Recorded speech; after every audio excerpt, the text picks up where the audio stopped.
My son Alexander, who wrote the book. My daughter Olivia.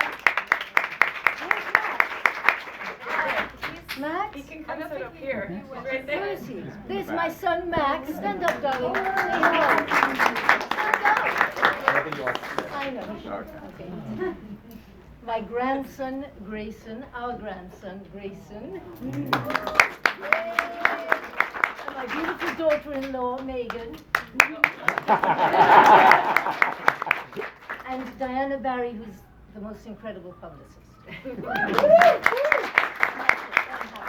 Can everyone hear okay without the mic, or should we use the mic? Use the mic. Use the mic. Hello.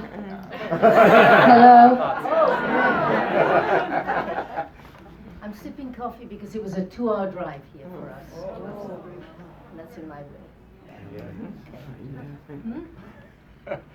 Okay. What do we say? What do we say? Nobody's read it yet. Have you bought it? Not Maureen? Just came out today. It just came out today. It just came out, so you haven't read it yet? Chapter 1. Chapter Just waiting okay. around. It's very easy reading. We tried to make it something that would flow and that wouldn't bore people, but would give you the gist of my life. Right. But we didn't want to get too heavy and too depressed, which is easy to do. So we collaborated for 2 years on it. I mean, for years people were saying, Olivia, you've got such good stories and you've been through so much. Why don't you write a book? And I said, when I'm older. And then one day I woke up and I thought, I'm older. Let's do it now. And then Alex said, Mom, I'd like to have a go at this. He's a good writer. So I said, who better than to collaborate? That means he had to call me and talk to me all the time. And all the moms out there know what that's like. Honestly, I've got my 3 kids in one room for the first time in a while, and I'm in heaven.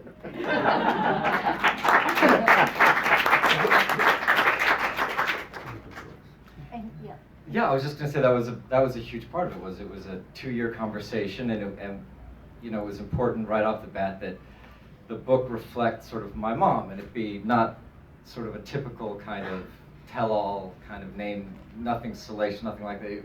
We wanted it to be classy and reflect the person that it's about. And although we do, I think it's very straightforward, it's very honest, it's very revealing, but at the same time, it's really a celebration of not only sort of my mom, but also the timing that my mom sort of managed to catch with, from Romeo and Juliet on, which was, an incredible time, the 60s in London and Beverly Hills, when Beverly Hills was a little village, before the tour buses started to roll through, and you'd go to like the liquor store and Steve McQueen would be going through the magazines, and, Jack Lemmon. the pharmacy, not the liquor the pharmacy, store. right. So, it was really the timing of the whole thing that when, my mom is very much in the present and looks to the future, but every once in a while over the years you'd catch little, she would say things like, oh, I knew him, or I worked with, and finally it just became, well, Mom, just, give me your life, give it to me, and I'll gift it back to you, and you can see that it's this life that a handful of people get to experience what you've gotten to experience. And then we had to separate everything. Yeah, and then we started to do the work. I was all for a lot of gossip, if possible, because I liked it. We knew a lot back then. We met a lot of people and knew a lot of stuff. Yes. But then Alex was saying, let's keep it classy, Mom. Let's just. Which is an odd dynamic when you're talking to your mother. I'm not a typical mom, Alex. No, I never was. So, but there was nothing that sent me to the therapist's office. So, I'm still marginally. Yeah, actually, all 3 of my well-adjusted. kids never went to therapy. No. So that's so close. Yeah. Yet. So.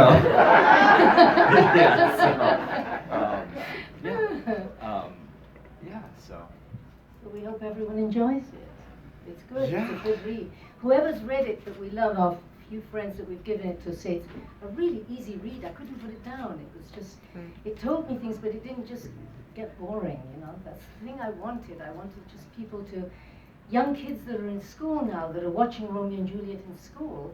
I'm getting Twitter messages, and I'm barely on to, it's hard for me, but I love it, and I love getting messages from 14, 15-year-olds just saying, you've just helped me in my life just by being and surviving and being who you are. You know, it's really, And that was another big part of it was also just the day-to-day. Well, what's it like to have this extraordinary thing happen to you at such a young age, and then go from that to this to that, and the actual day-to-day of it. How do you actually manage to raise kids and be a mom and a wife and work and all of these? And so what I found to be the most interesting stuff in the book was that was Tuesday. What do? You know, you went to the premiere on Friday, or you worked with Laurence Olivier and then you're home, and then you're just suddenly back at your house and living, just changing diapers, doing all the things that everybody does, and everybody that's else does. and you know, And I was a good mom. Huh? So yeah, I mean, it's an extraordinary life. Yeah, very, very good mom. Obviously, I mean, I wrote, Well, above everything, you know, yeah. I love my children. An you know, extraordinary life lived in a very kind of ordinary way. Yeah. I always thought that was really nice. So. Yes. Yeah. So, do we get questions? Yeah, Or should we anything do- like that? Yeah. Okay. Anyone? Bueller?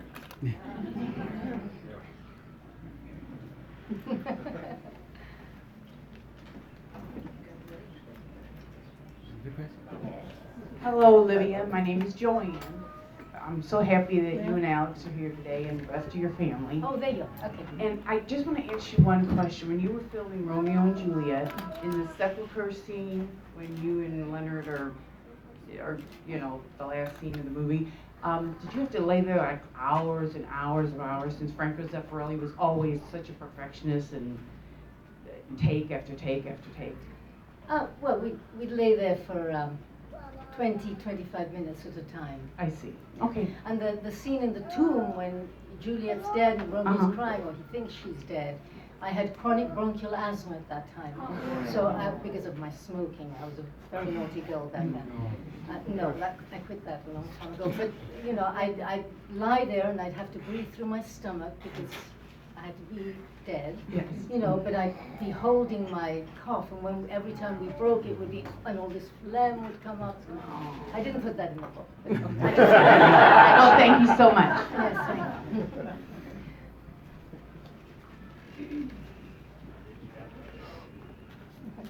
Hello, my name's Mark. Is there anything that you would change over your career? Any regrets or anything like that? On my life or Korea? Oh, career. Korea, I think I would have done more work. I turned down a lot of work. I didn't want to work because it was very important to me that I gave my time to the children. You know, I don't believe in, it doesn't matter if you have lots of success and you do lots of work if your kids grow up and they're messes. You know, and I didn't want that. So that was, and also I suffered from agoraphobia from a very young age. Not a good thing to suffer from if you're an actor. but you know, I managed to hold it together for sets and things, but that held me back a lot, you know. But so if I had anything to do again, I would have done more films and challenged myself more as an actress, like that. Hi, Olivia. Hi. Oh, Sorry. whoops. Hi, my name is Sharon, and big fan since Romeo and Juliet. Raised You're my too young, daughter I on think. that. But yeah. Raised my daughter on that, so Oh. I'm going to say both. Yeah. But I was looking through the pictures. I just got it today. I've only been through the first chapter. There were no pictures from Black Christmas, which is one of my favorites with You you. know, we were only Scary. allowed a That was so certain amount scary. of pictures. Yeah. I might have to do another book at a later date. I'll buy it. And with all the pictures I do have, I have so many pictures that weren't in the book. Because we were only allowed how many? 40, I think. I think 40. That's not something. good. I know. But I wondered And then- if you could relate anything from Black Christmas. It looked like with all those girls, you guys probably had a blast. But I'm just, Not I'm, really, you no? know, I was going through a separation from Alex's dad at the time. I was 22, and I was very upset and traumatized, and I get this offer to do this film with a new director that wanted me, and I thought, oh, I haven't been to Canada, I'll go there. And I wanted to get away from all my problems, you know. And so I really kept myself pretty much to myself. John Saxon was lovely, and the girls, Margot Kidder terrified me. She was a good actress, very good actress, but she talked a lot. She was very abrasive in her personality. And I was very quiet and painfully shy at 22. And so I talked to very few people on the set. You know, I was there, and when they joked, I'd joke. But I didn't really make long friendships there at all. Sure cast you guys right though. Yes, they did. Yes, they Yeah. did. We were all very professional. There were no fights, nothing like that. We worked hard. And Bob Clark was a true genius, you know. He did also A Christmas Story. You remember that? Yeah. Yes. And he's just such a good director. And that house that we shot Black Christmas in was actually a tiny little suburban house. And he made it look big and ominous, but it wasn't. It was small, and we'd all hang around in different rooms waiting all day. I helped to dress some of the bodies. And, because it was a little independent, you know. Well, I love it, and A Christmas Story and Black Christmas, we watch them both in our house at Christmas. Yeah. Do you know, a little tidbit, the Elvis Presley family, Black Christmas is their favorite film. And they used Elvis and his whole family used to watch it every Christmas. It's one of their go-to films. Yeah, right? Thank you very nice much. Hi Olivia, my name's Kathy, Kathy? and I can't believe that it's been 15 years. Oh, don't depress me. I can't either. It goes quickly, doesn't it? Yes. I mean, in so many ways it takes forever, but then you suddenly say, what happened? You know, the kids were tiny, and it goes quickly. Enjoy were every tiny. moment, especially if you're young. And Sorry. I love the movie, as many people have, and it's my most watched movie ever. What, Romeo and Juliet? Yeah, but I appreciate all of your work. I just want to commend you for your choices of the work that you have done, and you know. Well, some of them you haven't seen, or you wouldn't say that. Some of them I had to buy baby milk. Let's put it that way, and I worked at them. Well, but overall, I always tried very hard. You're being modest right now, or humble, and I appreciate what you're saying about being a mom and family too. Yeah. So I've been to Verona, and of course everyone tries to find the balcony. What was it really in the movie? Was it? In the movie, it was a wall that Zeffirelli loved, and behind it there was a lot of traffic. And the wall wasn't real. The wall was real, but the balcony wasn't. They built the balcony out of some kind of foam kind of stuff and put props and things so we could run on it. And then when Juliet went up into her room, that was just, there was nothing there. You'd run in there and just hide to the side. But the balcony, they built it and it was actually beautifully done. Yes. But they used an Arriflex camera, which was loud, so all of that had to be dubbed. So once we'd finished shooting, we spent months dubbing, especially the balconies. Thanks, He wants his daddy, but we're Oh, gonna get come a and sit with Daddy then. We're You not can come and sit talking. here. We'll get a Never chocolate mind. cookie. No. It's fine, later. He can sit with He'll Daddy. come back it's with like fine. 500 toys. This is a win for him.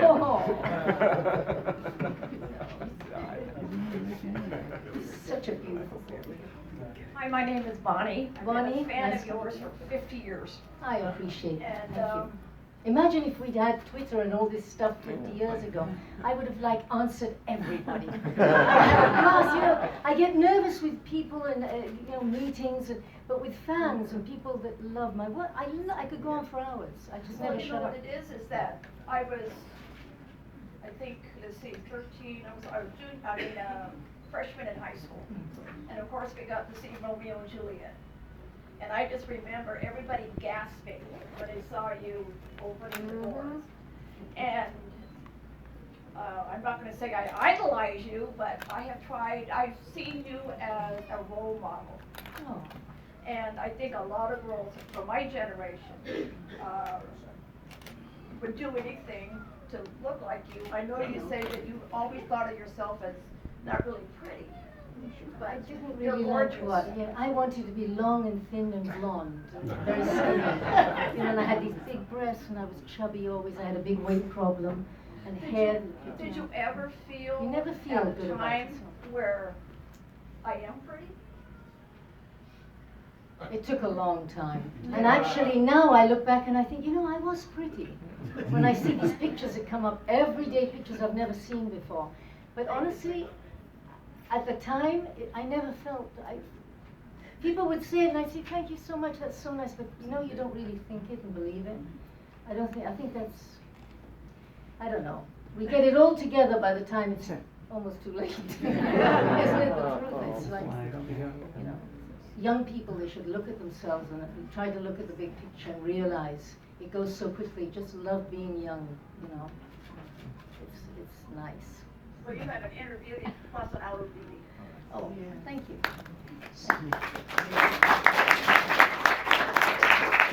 Let me build on the compliments. My name is Mike Spagna. Last time we saw each other was 30 years ago at a parent-teacher conference. I haven't seen Alex in 30 years at Landmark West, teacher-student. I had to come and see how he turned out, and he's a co-author now. Congratulations. Congratulations, my friend. I just want to say thank you for investing in your children, and Alex, I'm so proud of you. Oh, that's amazing. Landmark West is a really good school. Is it still there? Yep. It really helped Alex because we found out at the age of about, what was it, 14, that Alex was very, very dyslexic. And so he had been, when we drove around, I'd say, Alex, what's that street? And I always thought, you know, he'd be reading them. And little things in books when I read, he'd give me chapters and things with a few spelling mistakes. But that what he was doing was actually pretending and remembering everything from the books, which took an incredible mind.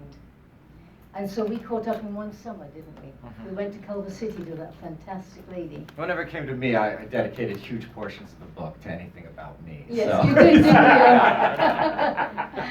you? Hi, Olivia, Marilyn. Marilyn. I met you when I was 10 years old in Italy. Oh my goodness. Remember during the filming of Romeo and Juliet?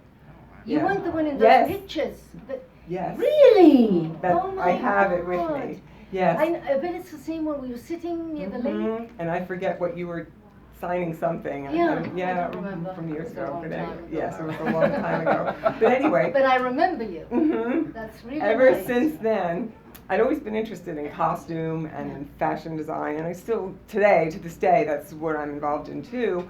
But I always wanted to know, what was your favorite costume in the production? What was your favorite The dress? truth? I always wanted to My know. favorite costume was the green velvet one. That was mine.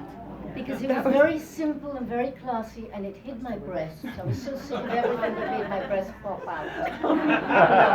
And the gold one was okay, but it made me itch a lot.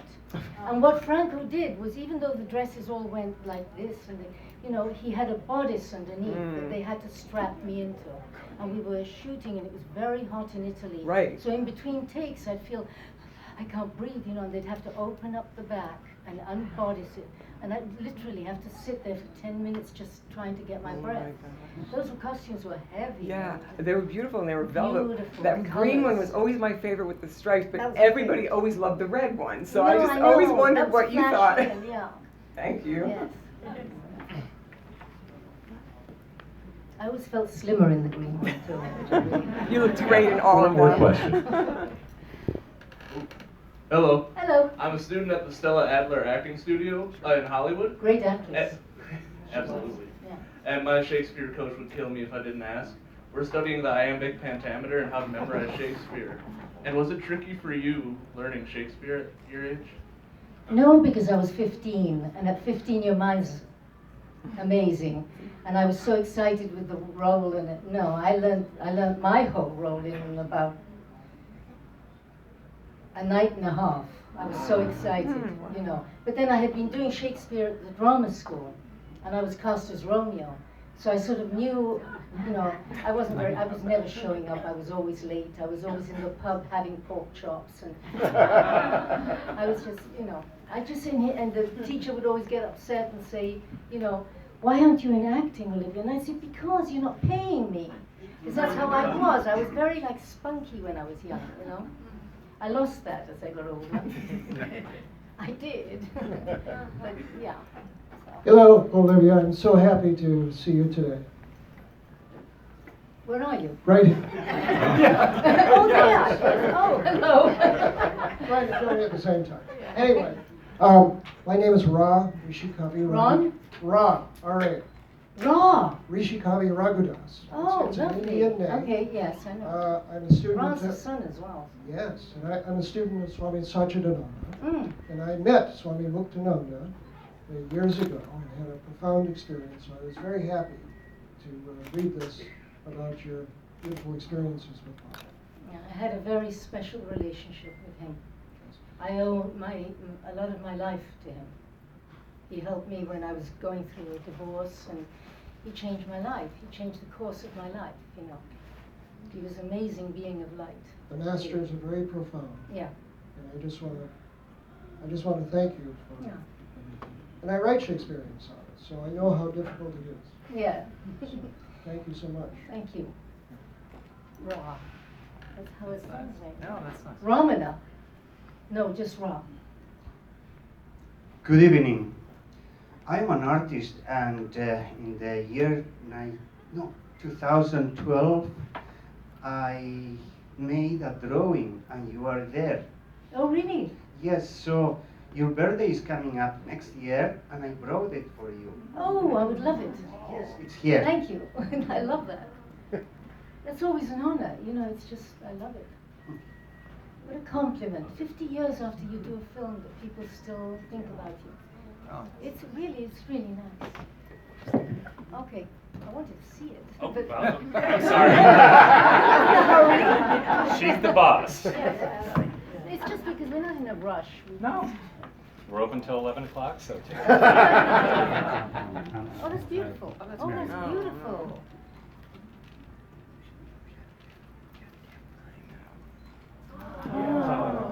Oh, wow. Very nice. Thank you very much. I You're love very it. welcome. I will be publishing a book also. Yes. With a selection of cartoons and portraits of movie stars. So you will be there. Oh, thank you. I'd like a copy of the book, please, when you do. Yes, I will do that. Yes, and we'll give you our mailing address and everything. So, yes, thank you so much. I love that. Leonard will be jealous. I'm going to see him later this year again, and he'll be jealous. He didn't do one for me. You got the packet? It's right Right in front of you, yeah. I'll take that home. Thank you. Do you have your information? No, but I'll give you. A card or write it down? Yes, I will. Thank you. You're very welcome. Hello, Olivia. Right here, in front of you. Cyril. Yeah, Cyril, when I first went on Facebook, I was terrified. People kept saying, going on social media, and I don't know how to do anything. I'm not techie. And Cyril was the first person I noticed, because this man, Cyril A. Morales, kept finding all these different pictures of me that I'd never seen before. And you know, and by year number 2, I'd always send little messages to him, say, thank you so much, Cyril, for doing this for me. And I realized, I thought everybody had forgotten Romeo and Juliet, and forgotten us, and because of Cyril, I realized that there's a lot of people out there that still love the film, that still appreciate what we did, and you know, it's thanks to you, Cyril, because you found pictures that I'd never seen before. You're still finding them now. Yes, It's they're incredible. still out I don't there. know how you do it. It's very sneaky, and I wish I could do that. Yeah, But thank you. Oh, you're welcome. My Yeah. pleasure. I have a question. I read your book this morning. Oh, the whole book? Oh yeah, I got here at 10. And read Oh it my all God, together. Cyril.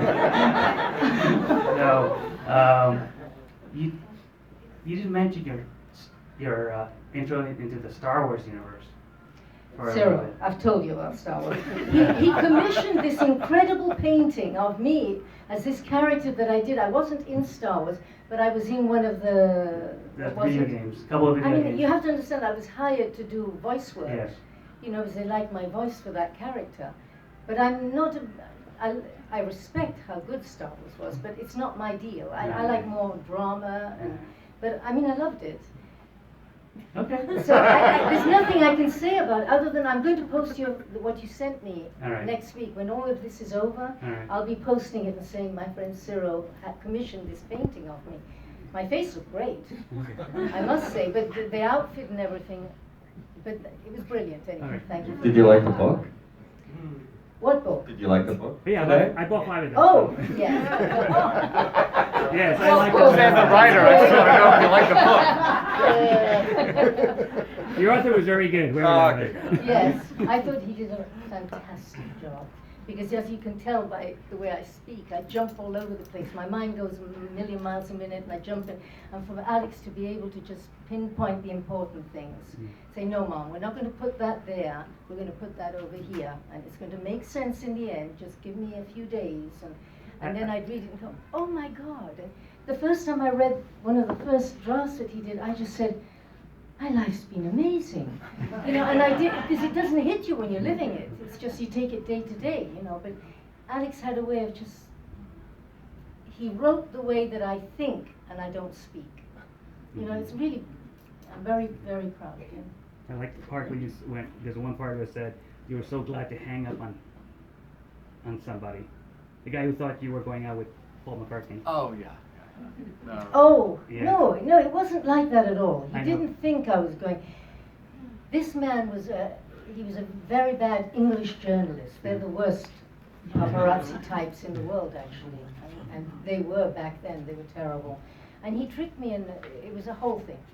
It was a whole thing, but it was, I did not go out with Paul McCartney. I had a crush on Paul McCartney. I had a crush on everybody. I was very young. You know, but I did meet Paul, and he, you know, yeah, we had a nice time. Anyway. Hi, I was curious, how long did it take you to write the book? Yeah, it was about 2 years, again, like a 2-year conversation, and then another year for me to do a few multiple drafts, and then put together the packet for the book and get it out there and see who's interested. And it was a learning curve for both my mom and I. You know, neither one of us had done anything like this. And when it was finally done, we thought, wow, this is amazing. It's done. We had no idea it would be another, you know, year of work on it. And then we, you know, I think we're both immensely proud of it. And yeah, so about 3.5 years in total. Yeah. Oh. Written Precious one years.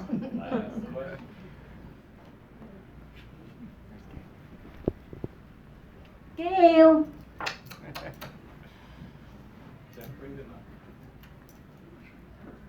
Good evening, Olivia. My name is Victoria.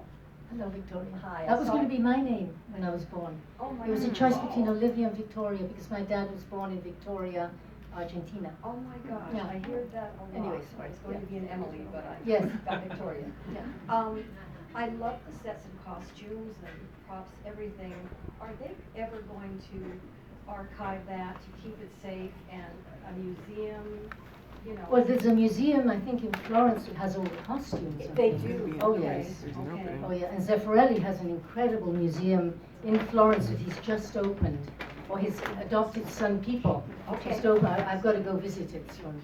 And it's all his works throughout, and there's a huge, you know, there's big things of Romeo and Juliet everywhere, and all